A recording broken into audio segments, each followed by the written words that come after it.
What's up, everybody? I'm Rashida, your guide to smart money moves, and in today's video I have a special guest. You do not have to adjust your camera. You do not have to adjust your computer, your phone, your video. I have my twin sister. Yes, this is the lovely Sharita, and she is here so that we can discuss some of the finance aspects of quitting your job. Yes, this woman right here, I'm so proud of. She has created a content business around one of her passions, which is fragrance and beauty. All right, and she has been able to spin that into a successful and thriving business, meaning she was able to take that giant step of quitting her 9 to 5.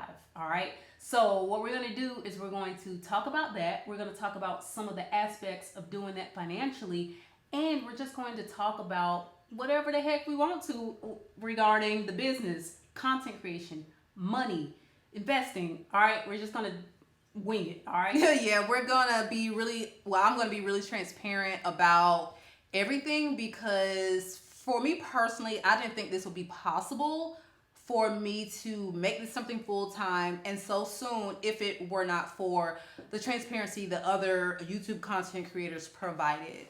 So we're gonna get into the weeds of specifics with income, how I was able to make that happen, the streams of income, the pros and cons, like things I hadn't even considered. We're just gonna lay it all out. So I hope you all get some gems and enjoy this video, because honey, this is free information that everyone can use, yes. Content creator or not. Yes. All right, so let's get into it. Okay. All right, so now how long have you actually been creating content overall? Like when you said, hey, I'm gonna start a YouTube channel, how long ago was that? A little over 3 years ago. Okay. I think maybe I don't even think it's been 3.5, but I started my channel July of 2021. Okay. So my very first video was about going to Turkey to get our dental work done. And shout out Dinner Center Turkey. I know, right? I just really enjoyed the process of shooting, editing, like thumbnail, like it was a whole artistic experience. And my sister knows, of course, that I'm a creative at heart, and I was never ever happy doing things for a living that didn't involve creativity. So it doesn't matter how much the job paid, what I was doing. I always eventually ended up becoming unhappy working because it was not a creative field.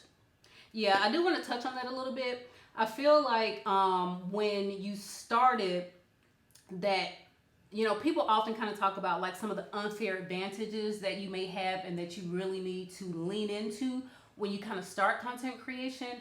And I do feel like, yes, she has been an artist for so long. Like we're twins, but we are extreme opposites in that instance, because I don't think with that creative side of my brain.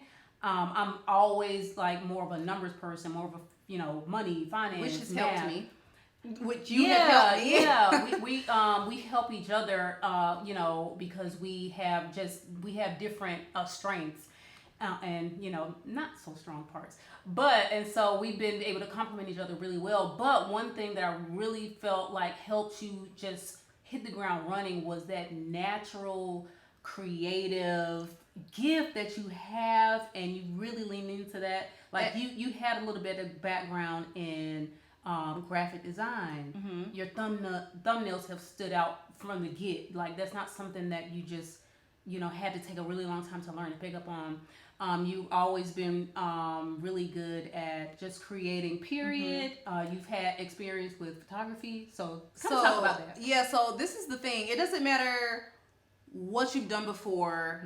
Everyone on this God-screen earth has transferable skills. Okay, for some people, it may be knowing how to crunch the numbers and do this and make things profitable.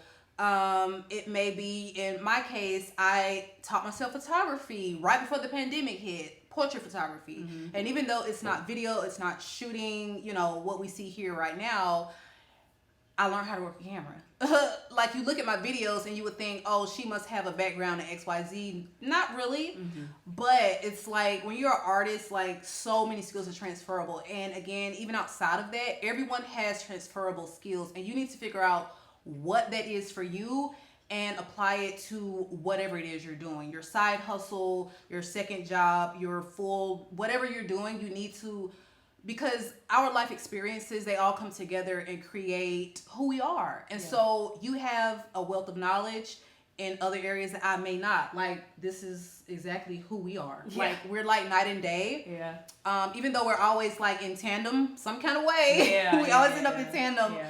But we are very different, and we both offer different, I guess, fields of expertise. And so we bounce ideas off each other all the time, and we always help each other. Like, I had to help her with the thumbnails. Like, she was struggling. We had a whole thing on lighting today when I came over. And on the flip, she has helped me with the money side, because we might as well get into obsessive spending. All right, so your content actually focuses on fragrances, all right, for the most part. And so let's talk about this obsessive spending that people kind of have naturally in their life, and how they can kind of help themselves control that better, and how they can actually kind of parlay that into ways to make money. And this is something that I see a lot of creators kind of, they might do a one-off video about how they are literally obsessed with buying fragrances. And I have definitely been there, where I feel like I can, even if I wanted to control the spending, wanted to control how many bottles that I was buying, I just couldn't stop. Even though I wanted to, I just couldn't stop, because here's the thing: you're consuming all of this content about this particular thing, especially women. Like, we're very easily triggered to purchase, especially when it's just $100. It's not like a car, It's not like I can watch content on cameras and things like that and not feel compelled to buy, because it's a much higher price point. So you're gonna put a lot more thought into that. But it's just $100, or this is just $300. But this bonus check I got was $3,000. It's not. Try to nip that in the bud as soon as possible, because even though I had a channel around fragrances, so I was making an income from it, it still really needs to make sense. Me buying this $300 fragrance, how much value is that really going to add to my channel? How many of these do I really need to consistently add value to what I'm doing? Do I really need 400 of them? And this is the thing now, I've gotten to a place where I don't feel compelled to buy anything. Like, I am sampling a lot more. I do a lot of due diligence research, try it before I actually pull the trigger. And it took me a while to get there. So I totally can relate to fragrance. Beauty too. Like, it's probably even worse, because you can't imagine how many beauty releases. Like, fragrance is one thing, but beauty, honey, every week there are new beauty products, and they really have a lot to consider before getting into something like beauty and makeup, because people want to see you try all the shades. They want to see you, for all the complexions. It's like, whoa, it's a lot. It is a lot. And so getting into these side hustles can be very expensive. And so what you're having to do is weigh the cost and cost benefit analysis. The cost benefit of making these purchases, and how much it's really going to add to your channel. Me personally, I see a lot of creators that focus a lot more on buying these perfumes, where, well, sis, you want to upgrade your quality. You're filming on an iPhone. There's nothing wrong with that, because they have great quality, but you really need to put money into investing in the quality, because the packaging of your content is just as important as what you're talking about a lot of the times. And a lot of people don't really take that into account, because there's no, like, I was approached from a perfume company at like 14,000 subs about creating my own fragrance. I don't think that would have happened if I were filming on an iPhone, just in the living room. Yeah. It's, stuff in the background. Like, that stuff matters. And I know people are going to tell you, oh, just start. Yes, just start. But start thinking about the packaging of your content, because it does matter. It is important. And it's going to put you in the position to have opportunities a lot earlier on than not having it. So you got 300 fragrances, but I literally just heard somebody say they can't really afford to upgrade their camera system. But can you sell some of those perfumes? So let's touch on that a little bit. Yeah. You do have a very big collection. And I know plenty of people that can probably relate to that. Now, do you have a system in place?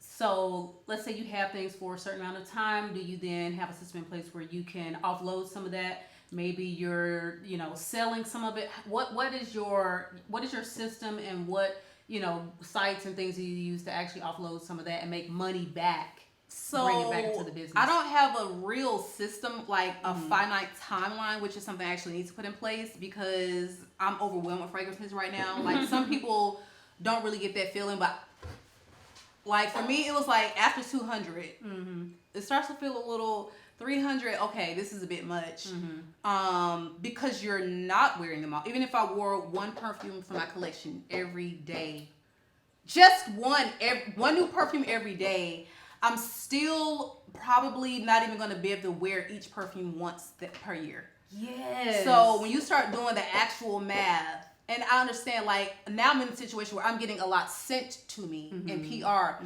So my spending on fragrances has completely taken a downturn, which is great for my pockets. Yeah.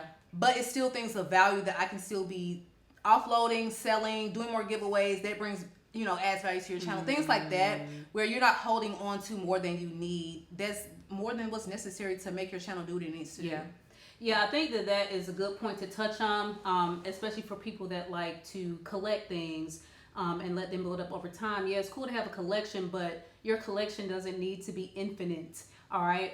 You do need to have some sort of system in place. That way you are not kind of making these decisions based on like some sort of emotional thing. You say, once I get to 200, I'm selling I'm selling this amount of number when I get here. And some people have systems in place where it's like, I can only buy perfume if I unload a perfume. Yeah.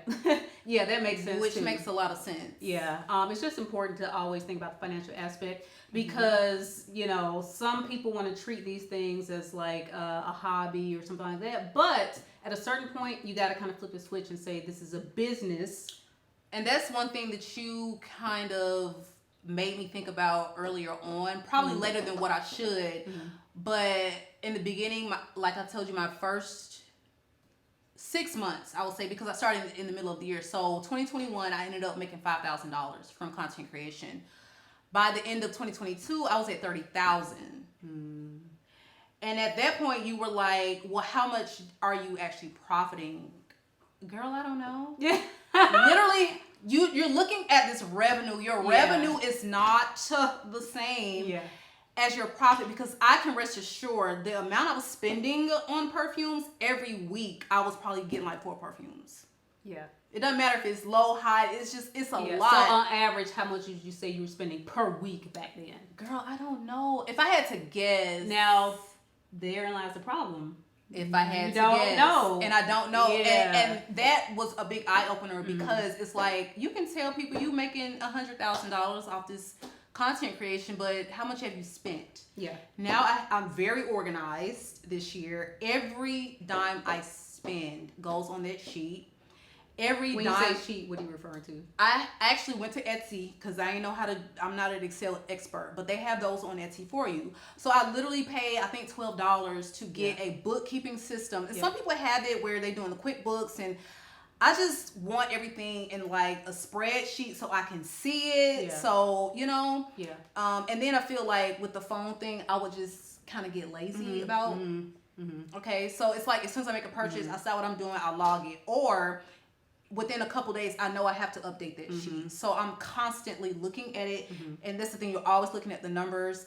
So I just log everything on a sheet, and it has like all these visuals, and I'll send you like screenshots. it has all these visuals of what you've made and spent for the month, the year. You can look at it all these different angles and aspects. So it's like if I have traveled, which is something I can write off if I share my experience, vlog about it, which I did this year. Yeah. Okay, this is going to be a hefty spending month because I was in Bali. Yeah. Okay. But I also bought perfume. So it's like the next month, we're going to be very cognizant of how much is going out because we kind of want to make up for this month that we spent $5,000.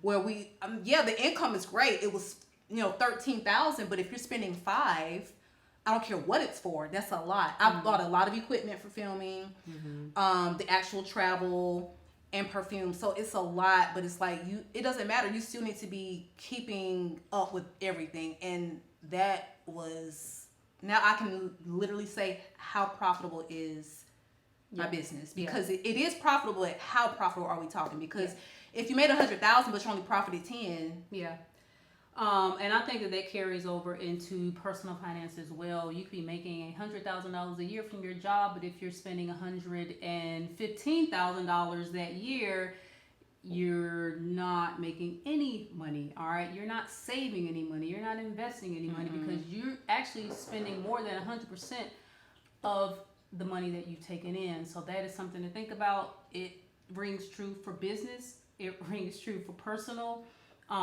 And just many aspects of your life when you think about it. So it's always important to know your numbers. I can't stress that enough.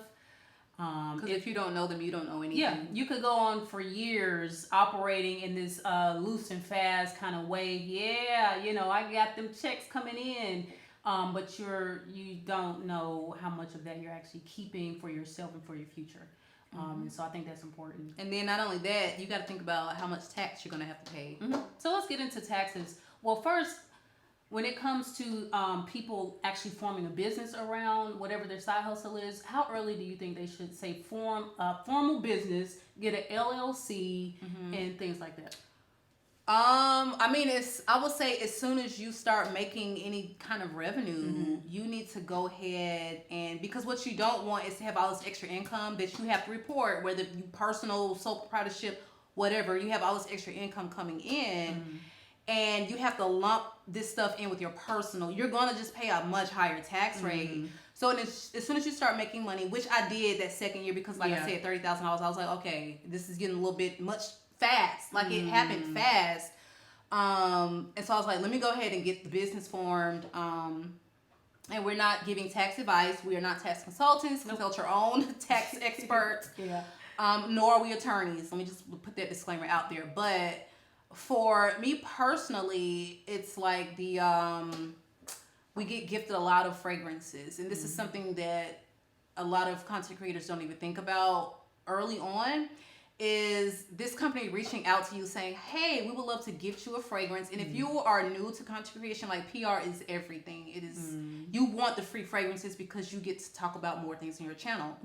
But you have to bear in mind that if you are agreeing to accept this fragrance in exchange for content, that is considered payment. And you have to, that dollar amount, so this $600 fragrance Dubois fragrance that they're saying they want a video for, you're gonna have to pay taxes on. It's almost like you're getting a $600 check that you have to pay taxes on. So what you want to do is always let them know that this is not an exchange for content. I am open to gifting. I would love to experience it, but this is a no obligation gift. And a lot of the times, if they want to work with you, which they want the free PR at the end of the day, they'll still give you the fragrance. And you're good. You get this free gift, okay? And then... Yeah, and I wonder if by you doing that, I wonder if they're able to still write that off. I'm getting into They are. Okay, that's the thing. And this is why they language those emails that way, because they want this write-off. They want this, free PR. But this is all the stuff you have to consider when you're accepting free gifts, because at this point, I can't even tell you how many... PR has just become like, it's too much. Like, I have boxes and closets that I haven't even opened because it gets overwhelming really fast. And I never thought I'd be saying that. I wanted all the free fragrances because you feel like oh my God, you feel like a real creator, content creator, but it gets to be a lot really fast. And imagine if I was agreeing to do content. Yeah. You know, you just really have to be careful because some of these brands really will try you. Of course. Because I had one, I did content for them, uploaded it, and they were asking me, they came back after the fact and they was asking me, oh, can we, because we had already kind of agreed to terms beforehand. Oh, can we whitelist this? Can we, whoa. You know, like you're going to have to pay for that kind of stuff. What is whitelist? Whitelist, I don't want to get too deep into the woods, but whitelisting, using your content in perpetuity, like all this is like legal stuff that I really don't want to get into, but it's definitely something you need to be paid for. Let's just say that. Like imagine you make a piece of content and they're able to use this 10 years from now and they don't have to pay you anything extra. Whoa.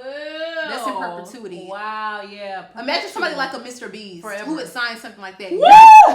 You're literally getting free usage of this piece of Mr. Beast advertisement forever. Yeah. And Mr. Beast can't say nothing about it, even though if he didn't have that language in there, you probably have been paying him $2 million to use this piece of content today. Yes. So it's little stuff like that. Like, do your research, learn your business, learn your niche, whatever it is, because it's a lot to learn and to take in. Yeah, and kind of brush up on those type of things. Like I never heard of that, or I never heard of the whitelist thing. But I'll say that to say you need to start learning this stuff very early on. You never know where your business is going to take you. You never know what this little hobby that you're, kind of diving into, what it's going to grow into, and you want to be setting yourself up with your future in mind. And so I think that's important.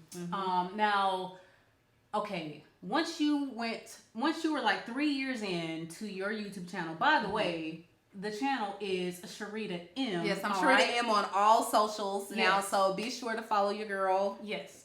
Now that's when things got crazy. As far as your YouTube channel, let me take that back. You have grown organically over these years. You just gotten bigger and bigger and bigger and bigger and bigger. But you did reach a point where you obviously hit some sort of escape velocity, which allow you to leave your job. Yeah, so of course, like watching all of the business, everything, they're always like, once you can get the 6 months to a year saved, then, and that was my plan, to have a year saved. That's what I wanted, a year's salary. But some things happened, you already know, like after our dad passed, I had it literally upon returning. I said, it's time. So I had already saved 6 months of income, what I would have made at my regular job. I had it in cold hard cash. My channel, because I was keeping track of all the numbers, I could see, okay, I'm at the point where I'm making, and I would not have been able to see this. Yeah. I'm at the point where I'm literally making 5 figures every month. Yeah. For the past 6 months. So unless I fall off for some reason, I have no reason to believe that for some reason my income is just going to plummet. That's nothing we can talk about next is the diversity of streams of income is very important for every creator. Yes. Because you don't want to be completely reliant on any one. You don't want to be completely reliant on brand deals. That's the least reliable because even though I get them every month, you don't know how many you're going to have every month. You don't know if you're going to have any next month. You don't know what the terms are going to be or what companies are going to approach you. But, I mean, the opportunities are out there. You just need to make sure that you're diverse. So we can go through the streams of income. Yeah, so we know when we think about a YouTuber, we think about, hey, they're getting all this money from YouTube, from Google. All right, so that is actually just one stream of income that a YouTuber makes. So sometimes, I'll just go ahead and say it. When you left your job, you had a couple haters that said, she can't possibly be sustaining herself with this subscriber count. Well, let's get into the numbers. Yeah. Right? Okay. So the one thing about a lot of people don't even know what AdSense is. So the average person is like, how are you making money off of a YouTube, especially if it's someone older, right? And they're just not they don't get it. Yeah, they don't get it. If you don't have 10 million subscribers, you couldn't possibly be making a living. Yeah.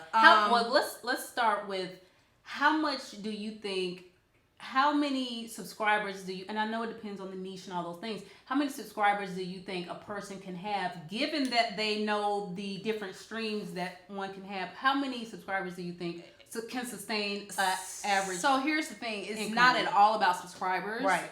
So I was given this number by another YouTuber, and she was like, really around 30,000 subs, you can make this thing move and shake as full time, depending on your lifestyle, you're spending, whatever. And so I had that number in my head, and sure enough, that's how it worked out for me. Yeah. But of course, I'm gonna leave my job when I financially can. Right. I could have been at 100K subs, and if the numbers wasn't number and the math wasn't mathing, then that's a very different story. Right. But it just so happens that mine aligned to me that way. Right. Now here's the thing, Google AdSense, which is what YouTube pays you pretty much.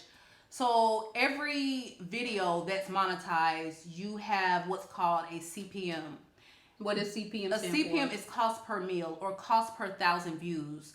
So my average for my channel with all the videos right now, my cost per mil is I think like $12 and something.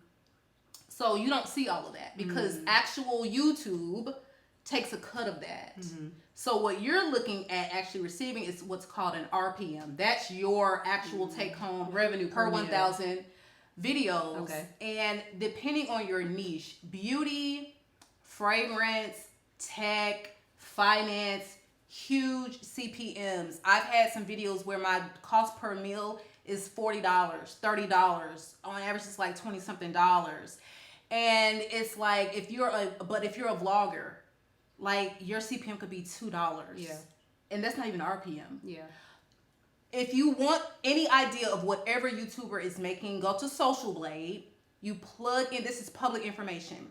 And this is just their AdSense. This is just the Google AdSense. Plug in the channel. And what you want to do is when the income comes up, you take that final number for the monthly and the yearly. No, I think the weekly. Was it weekly or monthly? You might want to It's look monthly. up. Okay. So you take those numbers and you 3x it. And that is what that channel is making in AdSense. So your favorite creators, you think they making bank? I don't know. It depends on the niche. You plug it in and you actually get to see what their AdSense is looking like every month, because mine is always on the spot accurate. If you 3x that last number, that is what I made that month.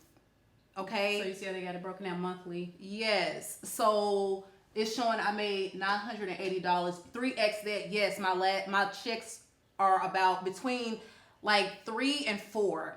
If I'm having a really slow month, like if I miss a week of uploads or something like that because I did recently, then my check is probably going to be like $3,000. So And this is just from AdSense. this is just from AdSense. So if I did 4 videos every single week, which is my supposed schedule, that when I did that the other month, it was 4,000. So it's literally based on your viewership. Yeah. There are some channels that I follow that have 100K subs. They don't post consistently. And because they don't post consistently, they don't have a big viewership.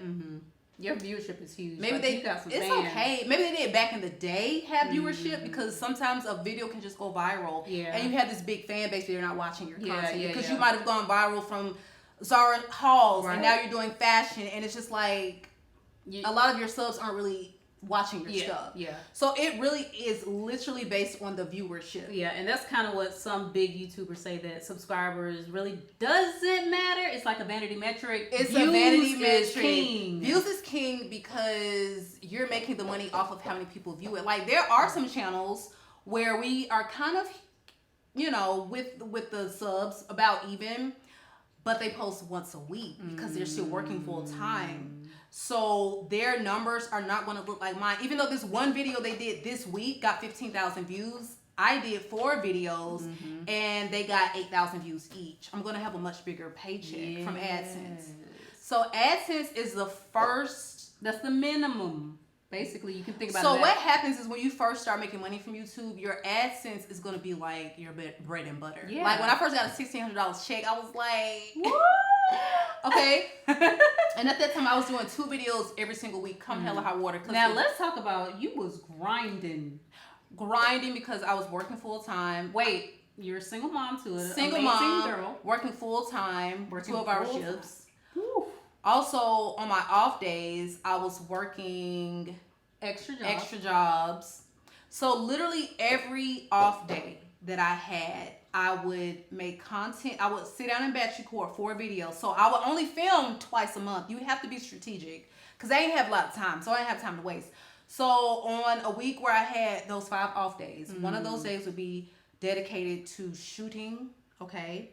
Then another day would be dedicated to editing 1 or 2 videos, like probably 2 videos would get edited.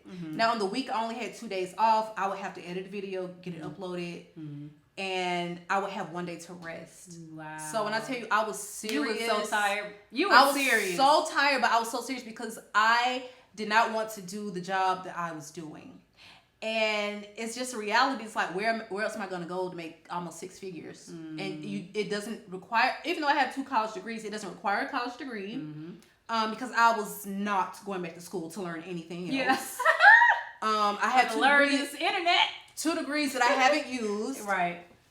And that's the beautiful thing about content creation. It doesn't matter what you're creating content around. You have somebody will want to watch it. You can build whatever community you want. People watch everything. The most bizarre stuff. Yeah. People watch. People are making millions of dollars off of farting in cans and shit. Yeah. Like, so let's talk about that a minute. Let's talk about how people should really consider and lean into the skill sets they already have to start some sort of content creation. The things that they're passionate about. You don't even have, it doesn't even have to be a skill. Like you like to collect sneakers. How many sneakerheads are out there? You need to have a channel. You need to have a channel. First of all, anybody with a gift of gab, you need a channel. We're introverts. It's very hard for me to get on here and talk at length. Yeah. We're both very introverted. Very a lot of introverted. YouTubers are, by the way. Product placement, per this cup, introverted, okay? Introverted, but we'll talk about fragrances. And it's just, if you have the gift for gab, okay, if people stop you and ask you for advice, like, we come to you about financial advice, the whole family, okay, you need to be making content around it, which is why you started your channel. If you are always dressing and people like, girl, where did you get that? That's cute. You need to start making content around that. I just happened to fall in love with fragrance around the time I started my channel. I didn't intend for my channel to be a fragrance channel. Talk about like how you started out, and you didn't even intend for your channel to be fragrance. No. What were you feeling about initially? I thought my channel would be based on my sister Lock hair journey. And that's the thing, when you first start, it's okay to change your mind. Like, be fluid in your creation because it is content creation. But once you kind of pin down, okay, this is it, then you can stick with that because you need to have this body of data that the algorithm can actually feed off of. So you can't be picking a new niche every week. If you want to be lifestyle, then that is a niche. But just know that you getting vlogging your everyday life, it's hard to grow because nobody knows who you are in the beginning. Right. And they don't have high CPMs. Put them in. Okay, because one of my favorite vloggers, Aaliyah's Face, she's making bank, but I thought her AdSense would be way higher because her viewership is insane. Even though her channel is like 800 and something, baby, she gonna have 700,000. She got 854,000. She gonna have about 700,000 people watch a vlog every week. Wow. Like, her viewership, look at how many views she has. She has 36 million views over That's overall, but just this month, uploads. 1 million views, and she only posted probably a few times because she had been traveling. Wow. But 1 million views, and she only is, I'm saying only, $12,000. But I see fragrance content creators that are making that, and they've got 60,000 subs. Yeah, their numbers are higher than that. They got 60. This is what I mean. If you had a million views, honey. in 1 month. Oh my God, yeah, and they have fragrance people out there with those kind of. But you plug in somebody like, I don't want to call my fragrance girls out, but plug in someone. Put in Curly Fragrance, not huge in the eyes of YouTube, but huge in the fragrance community. She does men's content. 14,000 times 3 for 1 month. How much is that? I'm not good at math, but that's a lot. Look how many views she got. Yeah. Okay, but how many subscribers does she have? So she's making about. She has a huge following. $42,000 a month. She's making $42,000 a month, and that's just on AdSense. That's just AdSense. You got to think about how many brand deals is she getting. How many men are clicking on those links and buying those fragrances, which is affiliate. She only does men's fragrances, and they are sitting there with bated breath. She tells them, "Get your balls in a comfortable position. We're about to dive into these." And it works because they like that. You got to be a little raw, flirty. A little for men, it's a different. But baby, when I tell you they buy the fragrances, and so that's one thing I'm starting to get into is producing content for the men more consistently because they actually watch. I cannot tell you how many, just from the last video, how many people went out and bought samples of every video that I talked about. Wow. And they're coming back, giving me an update. Oh my God, every fragrance you talked about, or this particular fragrance, it's incredible. You were so right. Yeah. So what were we talking about? We be getting off on tangents. Indeed. Let's see. Oh, the other streams. Do we want to get more into? Yeah. Okay. So you have the AdSense stream that everybody kind of identifies with, YouTube, AdSense, bam. Now from there, how can you parlay your success with receiving views on YouTube into other streams of income? Okay, so another big, a lot of people get a large bulk of their content creation income from affiliate links. So this thing with affiliate links. So explain in general what an affiliate link is. Basically, if you are talking about a product and it is linkable, which darn near everything is nowadays, if you put that link in your description box or you post it in your story community, if that person decides to click that link and make a purchase, you get a commission. It's very small, but they add up very fast. So say their commission is 10%. So you got this $100 fragrance, they bought it, so you get $10 from the cost of that. So if I'm talking about a $500 fragrance, okay, and the commission is $10, you're getting $50 because somebody bought one fragrance. So you have to think about that's just one transaction. And the thing about affiliate links, it's not about just that one product, it's their whole cart. I don't know who this last week went shopping at Saks, but they clicked on one bottle of a Tiziana Terenzi fragrance. But their cart, they bought 2 items. I don't know what, probably a luxury handbag, but they spent $3,500. So I got a commission off of that entire purchase. So I got a good lump. 300 from one person clicking on a link. So you get, what is your average viewership per month on average? How many views do you get? You gotta put it in there. I don't know. I would say around 250-ish. 250,000 views, yeah. You get 250,000 views per month on average. On average, Think about how much clicking going on. It's a lot of clicking going on. And here's the thing. People they love for the information to be right there. They don't want to go search. They don't even want to go to Google and Google it. They want the link. Yeah. So don't feel weird about affiliate links. Because what you're doing is you're talking about products you're going to talk about anyway. You're not trying to sell someone on a product just so you can make a commission. What you're doing is you're talking about things that you love, and you're not trying to convince them that they will love it too. You're trying to convince your audience that you love it. So talk about things that you love. Even if you don't love it, people will still buy the things you get up there and roast. So when I tell you, that's true. It never fails. I can say this literally smells like baby throw up on me. It did not work out for me. Some people love it. Blah blah blah. It never fails. Somebody's gonna buy it because I want to see for myself. Or they might have just clicked on it. Oh, click on looking at the notes, and then they buy something else. But they buy something else because you have to consider the cookie window. So cookie window basically is once they click on that link that you had, there is a period of time. For some people, it is 30 days. Wow. So imagine how much money someone is making if they put a Amazon link. Every time somebody empties out their Amazon cart, if that cookie is your cookie, you're getting a part of that pie. Yeah, wow. Amazon is somewhere we shop every day, all day. Everything.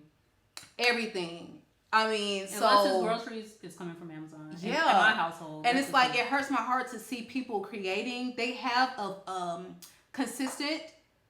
They're talking about products, but they're not linking it. That is what I mean about people not treating things like a business. And some people just don't know. Because from a consumer perspective, I can't tell you how many videos I've gone on. They talked about something, and then there's no link in the description, and I'm literally like, you freaking idiot. First of all, not only are you missing out on income opportunity, it is, yeah.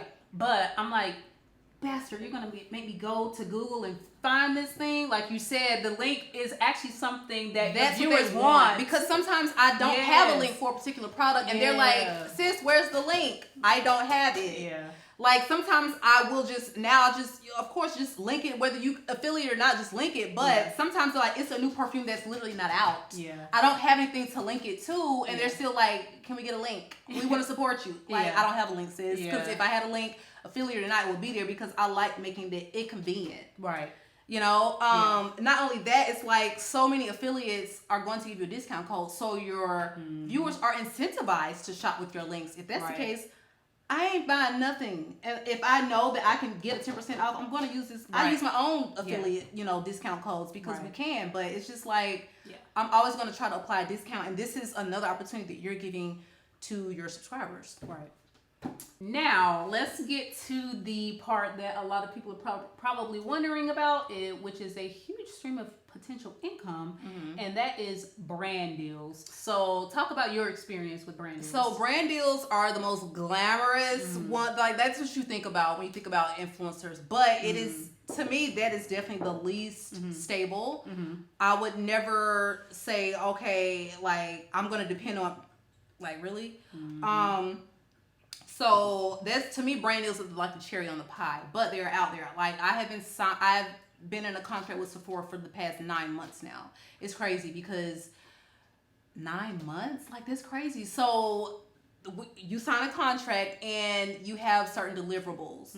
So it's just one piece of content per month. It's not a lot of work, and you're getting a good amount of money. Now, one thing that you have to consider is, do you want to do integrated, like where you just kind of talk about a couple of things within the video you already plan to make, or do you want to do dedicated? I do both, but some people don't like dedicated reviews because they feel like it feels like too salesy.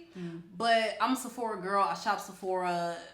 It's just natural. Like, people always ask me makeup and, like, what's the lip combo, stuff like that. So it just makes sense. But would I do a dedicated video on some earphones? Yeah. It really does need to align with your brand. That's when it feels salesy. It's like, this ain't got nothing to do with your channel. But if it's something that's actually related to the channel, it doesn't feel too salesy for me, from a consumer perspective. Yeah. And then I feel like a lot of people understand at this point, because content creation isn't brand new anymore. It's like they know what brand deals are. You may put an ad in here that may be like talking about a pre-prep meal plan or something like that. Whatever. I mean, it doesn't turn too many people off, but it's just, if you can find things that really do align with your brand, like, I'm going to do deals with Sephora. I'm going to do deals with Juliana's Fragrance, because these are things that just my audience have interest in. I'm probably not going to do a video about cars. Like a fucking something,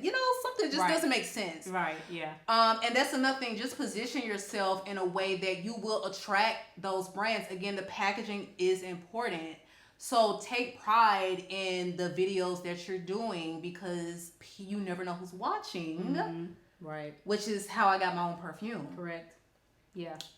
I mean, I had a very small channel. Let's talk about that experience, because that is when I feel like, all right, she's arrived. Yeah, it's so funny no because going back. Your family is supportive, but like they're not gonna really get it or understand. Like, it was so, until big moments happen for you. Yeah, it was so amazing. I was like, you should have seen the scam too. Right. She was like, I was like, now they asked you for any money. Right. She thought it was a scam. I was like, girl, no. So basically, they sent me an email before. It almost felt like a standard PR email. Hey, we want to send you a PR package. They let me pick all of the perfumes from the whole website that I wanted. And it was Wow. like, once I sent them the list, it was like, well, do you also want to try? Well, damn, y'all trying to send me, but okay, sis. So I got like this massive PR package from this particular brand, Navitus, if you know. Okay, if you don't know, it's a Dubai-based fragrance brand that's now in Neiman's. Hello. And they basically followed up, I want to say maybe a few weeks after I got that. And I almost like half read the email. Wow. It says something about fragrance collaboration. And that's the thing, you get so much spam as a content creator, especially because I link my I have my business email posted on every video pretty much at the bottom in the description box. So you have to sift through a lot of spammy stuff. But you need to treat it like a business. But you do need to treat it like business and at least thoroughly skim everything. Yes. So basically they were like, we would like to work with you on, collaborate with you on creating a fragrance. And I mean, that was just an opportunity that is so surreal. And now I'm about to release my second fragrance. And how many next do you month. have in the works as well? 2 more in the works. 2 more finalized. 1 more in the works. And the candle is dropping tonight. Oh, okay. All right. Yes, the Monetization candle drops tonight. All right. So that's something I gotta kind of prepare for and shift for when I leave here. But when I tell you, if you believe in what you're doing and you're putting like effort into your content, people will see that. You will get opportunity. But what are you gonna do with the opportunity?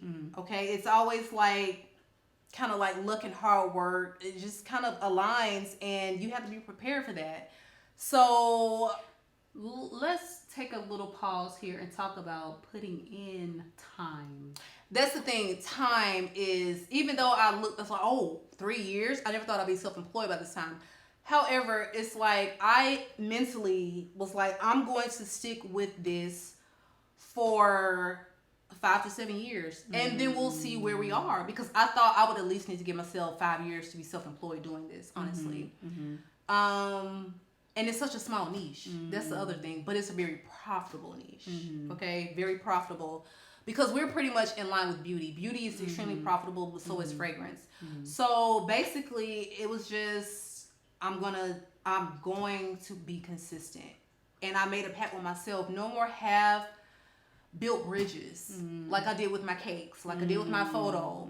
And the other thing is, I wanted to seek something out that was creative, but that also had scalable passive income. So I'm not always trading my time for money. I love photography, but you are trading time for money. Yeah, that's true. I love making the custom cakes, but you are absolutely you trade more time than you get money, because it's so labor intensive, and I didn't have any help. And like, content creation will pay off, but you have to be always learning, always growing, always researching. How can I be better? Your channel should not look like what it did 3 years ago. Right. I see it all the time. Yeah. Okay. Because that means no growth has happened. No growth has happened. No research has happened. No research has happened. I'm in a process now where I'm trying to find an editor to offload that, so that I can put more time into short form content, which I should have been did. But that's another topic for another day. But I have to, once you develop a presence on one platform, you need to start focusing on the others, because you're just going to be left behind. And right now, everyone's talking about reels, shorts. This is the fastest way to grow, but I'm still putting all of my time into long form, knowing full well if I can make it work on YouTube, baby, I can make it work anywhere. YouTube is by far the hardest to grow on, because it's a lot. It's a lot to make a 30-minute video, whereas a short, I can't tell you like how fast I'm able to get that done, and I can't believe I've been kind of dropping the ball on that. But you're gonna have to give it time. You're going to have to commit to becoming better consistently over time, but you have to give yourself the time. Right. You cannot make a decision, this is not working, in 3 months. Right. You really can't even do it after 1 year, because what if I stopped after my first year? Yeah. Oh my God, all this work and I only made $5,000. I'm not a millionaire over a year. Damn. must not be worth anything. And that's what Steve Jobs said. Most people overestimate what can be done in a year. They grossly underestimate what can be accomplished in 5 years. And where will I be from the beginning to 5 years? I'm already 3 and I'm self-employed. Yeah. See more money I ever seen in my life. Yeah. You know, because maybe that check from that perfume launch was, I couldn't believe it. Like, what are we doing? Is this real? It didn't feel real. But the opportunities are there. You have to believe in yourself, because ain't nobody gonna believe in you and what you're saying and what you're doing if you don't. That's always gonna be the first hurdle to get over. And it's just something that we have to work through. Like, keep going, keep creating, and make it work, because it will if you believe it will. Right. Which is something I had to tell you. Indeed. All right. Okay. Now, let's talk about something that I think is important. All right. Now you put in this work. You're receiving fruits of that labor. You have been able to quit your 9 to 5. All right. You're on your own. Now, that is going to, like, that, some new hurdles are going to be in front of you. Or not even hurdles, just something very different, all right? Yeah. Now, because as we work for employers, we tend to take for granted the fact that they are paying for a lot of our healthcare. We think it's expensive. You should see how much your employers are paying for your healthcare on their end. And you are no longer getting a 401k, so you need to be in charge of your retirement planning. You know, where are you putting all of this cash that you have coming in? Is it just sitting in a checking account? Let's talk about some of the financial aspects and realities that come with being out on your own. Okay, so it's just a lot you don't even think about until after you're on your own. It's like healthcare was probably the one thing that most people are definitely considering before they leave their job, because I feel like I was holding on to a job because I wanted to maintain the healthcare, but that's really irrational because I'm a healthy person. I wasn't really using, like, I wasn't in and out of the hospital. I don't have any chronic illnesses. I try to take care of myself, so it's not like I just, oh my God, like, I have all this medication. I have to have, you know. But what you need to do basically is find an insurance broker. Y'all gonna crunch the numbers. They're going to find you a plan that works for your budget and your needs. Like, you're gonna have to find like this happy medium, but they're out there and it's so much less stressful and less of a big deal than what you think. So find a health insurance broker so that you can get that squared away. Something that I literally just thought about like last month was I don't have life insurance anymore. Like, I had a term policy of my own that expired probably within the year, last year or something like that.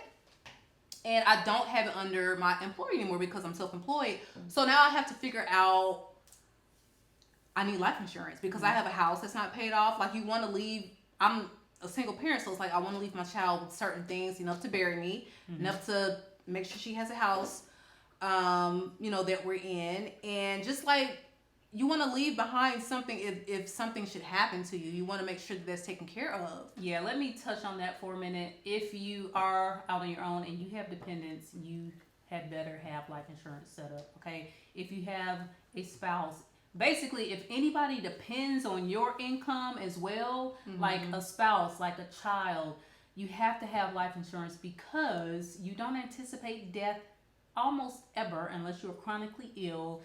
And I have seen it happen because a lot of people don't know this, but when I was younger, I actually worked for a financial planner, a CFP. So I have been in an actual environment where I've seen people, and these people have money. And when they don't have this, I'll just speak on a story anecdotally. There was a doctor, all right, making money. For whatever reason, he was from Cuba, I believe. He didn't believe in life insurance, all right? And so, he didn't believe in it, you know, and opening up his folder, you know, that life insurance policy that he never signed, that my boss would try to convince him of year after year after year, it was just left unsigned. His wife never worked because she was the wife of a doctor. That's you just know. irresponsible. That's crazy. Well, we're human beings and we are known to be very irresponsible at times. Even though somebody's saying, hey, you need this thing, even though you've hired a professional financial planner to advise you and you decide, nah, I'll wait. I don't really believe in it.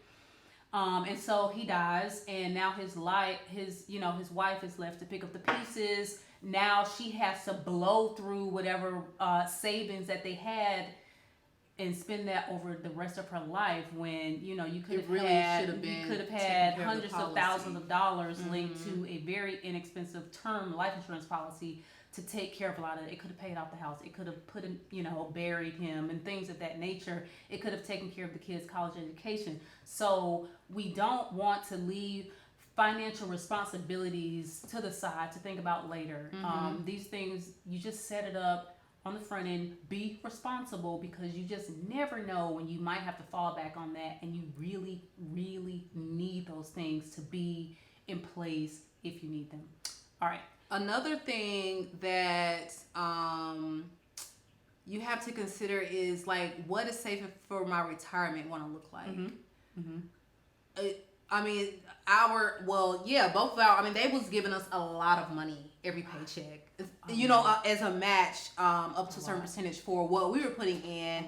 And I was putting in a good amount, so they were putting in a good amount. And it's just like, that's a lot, and you need to be saving that plus a lot more. You're making more. You need to make sure that this money that you're bringing in after, the taxes have been paid and all these things, you need to be paying yourself first before you even start looking at, well, what am I going to put back into the business? What am I going to? Because you don't want to end up where you're scripting and trying to make this retirement thing work after the fact.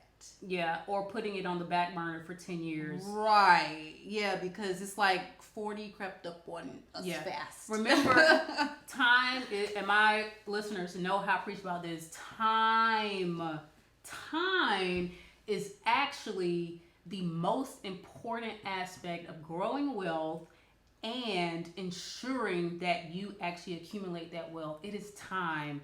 It's more important than pretty much any other factor. It's more important than how much you put in, because the earlier that you start, the more time that you give yourself in a market, you get to put in less. So think about it that way. The earlier you start, the more time you have, you can actually contribute less and still do better than the person that put in way more than you and they started later.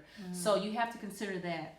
You also have to consider that, you are going to need a lot of money when you decide to hang it up. Yeah. And that's something that we're seeing. Like, we don't see a bunch of people that are retired that are like mommy's age. Retirement is starting to become a fantasy for a lot of Americans. Yes. Because they didn't plan when they were younger. Your younger self is the person that's going to take care of your older self. And I know it's so freaking hard to think about things that way, but nobody is going to take better care of your older self than your younger self, guys.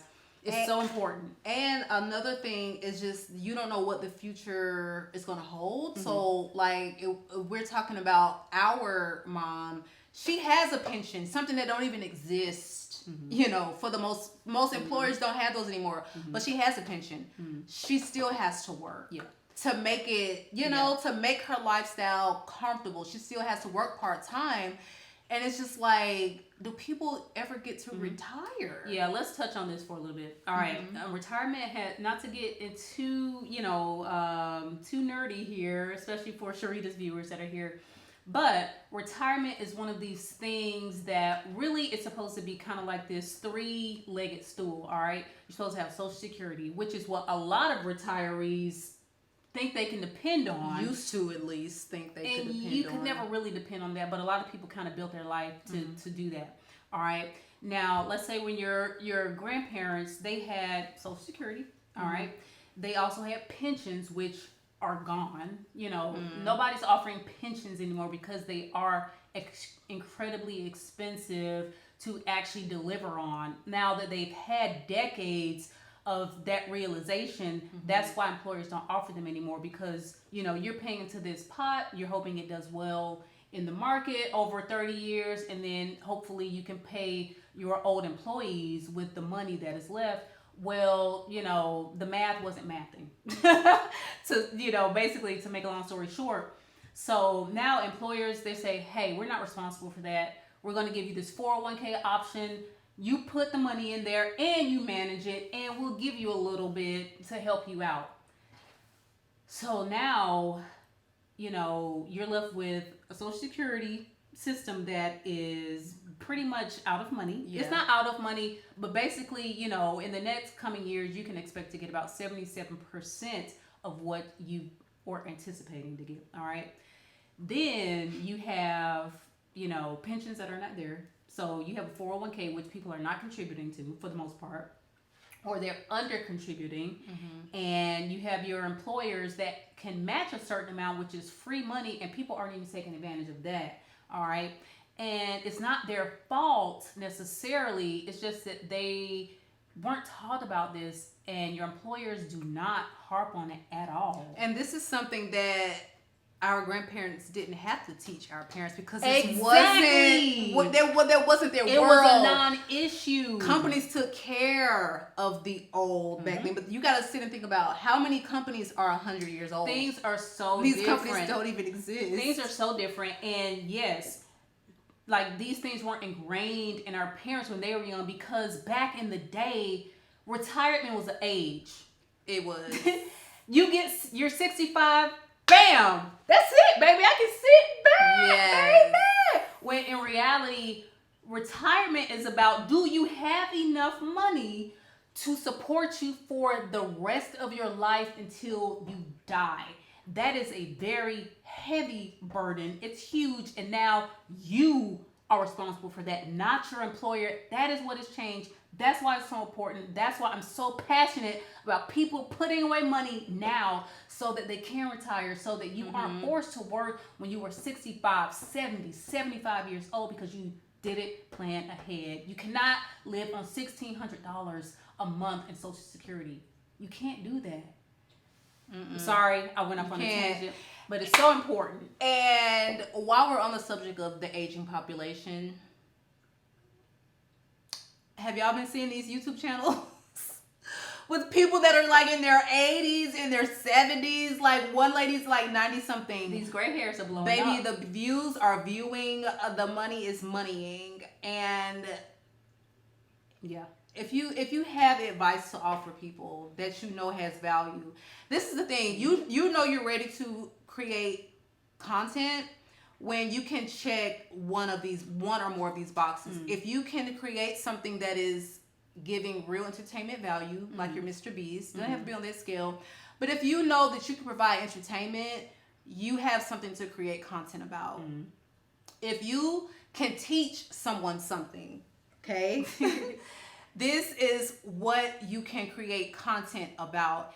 If you can do something that will evoke some emotion, you can create content about that. Now we both fall under, like, I'm more so teaching about fragrances. Like people come, I want to know more about fragrance, or I want to know what to buy because I love fragrances, but really our job is to do all the research and the buy-in, so you don't have to. So we're both kind of in that vein of teaching, right, and educating.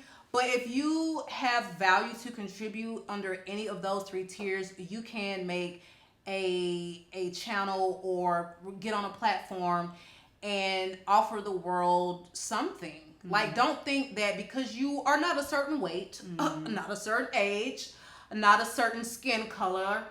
I mean, those are things I had to work through. I'm 40. What am I going to be? Why am I starting a channel?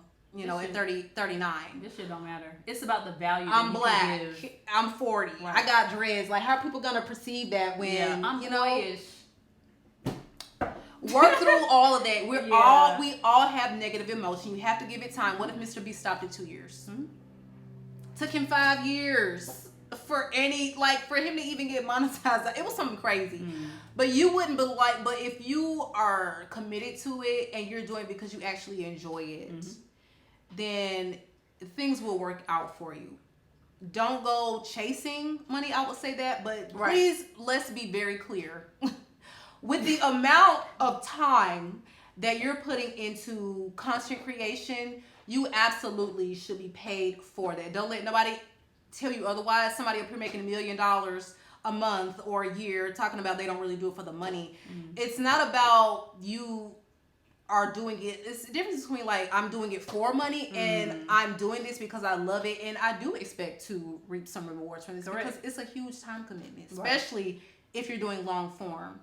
So it's a lot of negative talk. It's a lot of negative talk that I've had to talk myself through that you will probably have to do the same. But if you want it, it is there for you. I'm a testament to that. Yeah. My sister will be one day, because everybody watching, y'all need to make sure y'all subscribe. Please. Make sure notification bell is turned on. And if you found any value in the content, give your girl a big thumbs up. All right. Now, let's talk about how you see things going from here with your content creation, with your business. I know you said you were kind of working on shorts. Like, how are you planning to expand the business? How are you planning to, change strategy a little bit? Like, how does that work? So my strategy right now is I'm still doing my long form. It's just having better time management is just going to be key into making any business more successful. I am looking at finding an editor to outsource my long form content to, because I really want to spend more time on actually creating the content where it doesn't seem so daunting to create 4 videos, to edit 4 videos, to make the thumbnails, to upload them. Then you have to respond to the comments. Then you have to, it's a lot of moving parts. Have you considered like a virtual assistant or maybe talent management or anything like that? I have considered talent management. I feel like I'm not at the place where I need that yet, so I'm not going to seek it out. But I feel like within the next couple years, that's something that I really want to go ahead and pursue, because what they're going to do is help you manage all these moving parts. I mean, right now I have 3 brand deals that are concurrently going on, and it is a bit to manage the actual content, to do the back and forth with just, you have communication in between the actual posting of the content, things like that. And it can be a bit, but I can't imagine if I had like 10, 12 brand deals in a month. I just have 3. It's highly manageable for me right now. But like, for instance, I literally forgot to sit down and film this piece of content that I need for this month. So I'm going to have to go back and do that. And it's just like, it's right here, Sharita. Yeah. I'm just feeling a little bit overwhelmed, because right now I'm officially like working on the short form, getting that out. And then it's like, you can make this short and post it on all 3 platforms, but the captioning is different. How you plan to link the product is going to be different. So right now it's like my strategy is to post it on TikTok. That's its own thing. Post it on LTK, which is Like to Know It.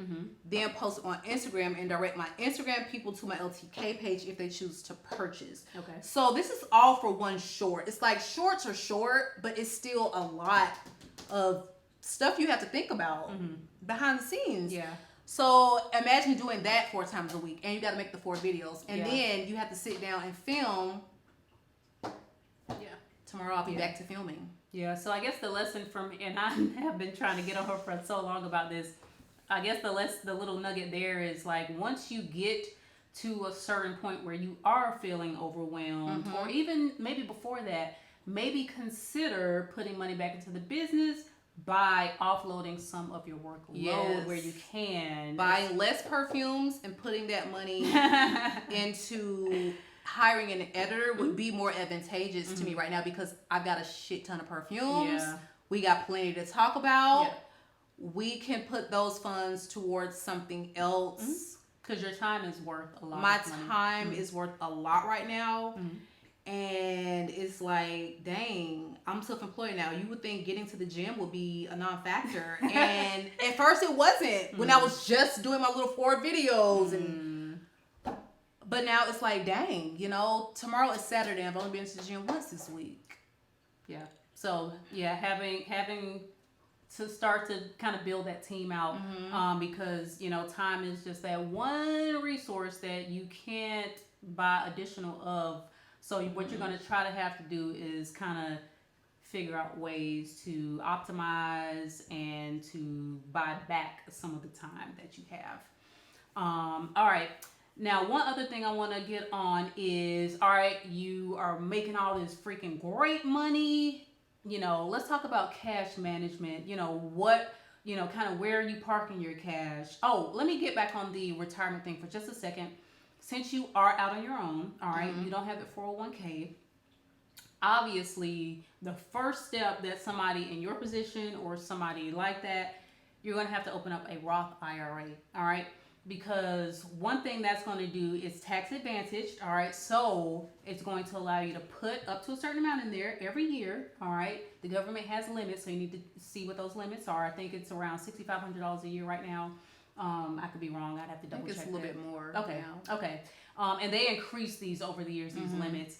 And what the beauty is about Roth IRA is that it's an individual retirement account, and when you take that money out, you don't have to pay taxes on it. All right, so that money is growing tax free. All right, and so when you retire and you pull it out, you're just pulling it out. All right, you don't have to pay taxes on it. Now, you don't get the tax benefit on the front end where you got that income, you have to pay taxes on your income now, then you can invest that money, but you never have to pay taxes on it again, and it's a beautiful thing. Talk really briefly, because I know a lot of people watching probably don't know. Okay, once you put it into the Roth IRA, like what should the actual investments look like for a person who is not an investment savvy person? Right. Yeah. Can they still make good choices? Because that was something we talked about. Like, I didn't even really look at what my employer was putting this money into, and it could have been put into something that would have made me a lot more money.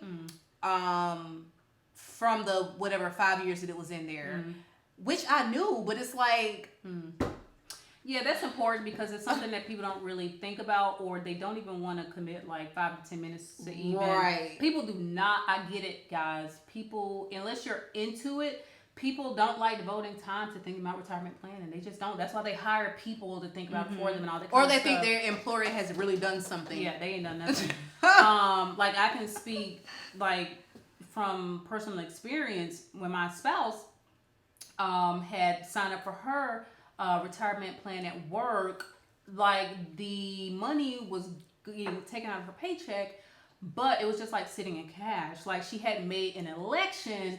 So it's not even invested. Yeah. So these are the things that you have to make sure is happening when you set these things up, okay? Because you don't want to lose time where your money could have been growing, all right? And so when you get the money into your account, you actually do have to make investment elections, which means you have to pick something to invest the money in, or else it's just going to sit there in cash and it's just going to be not working for you, all right?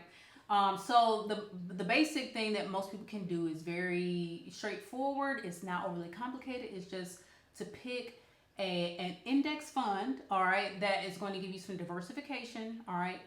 Or you can look at what they call target date retirement funds, all right? You're going to retire in about, the year 2045, just based on your age.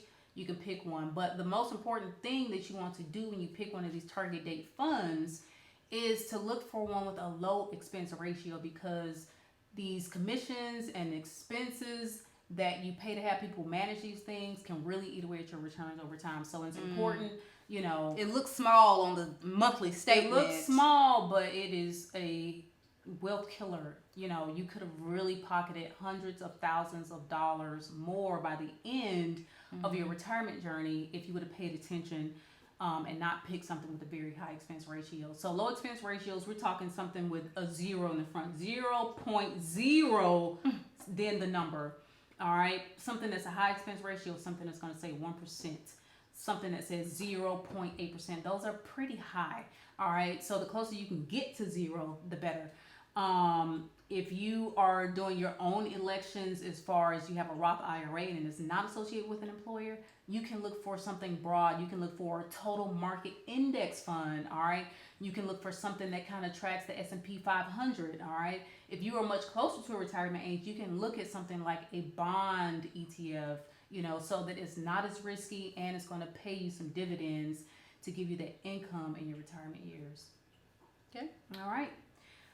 Is there anything else that we can kind of delve into? I feel like we covered a lot. We've covered a lot. If you all are interested in seeing a part 2 to continue on this conversation, let us know in the comments below. Yes. And let us know like things that you kind of thought of, mid-conversation that we were having, like what you want to see us discuss. Let us know in the comments below, because we would love to do this again. Keep doing it. Yeah. Absolutely. We can make this a series. Yes.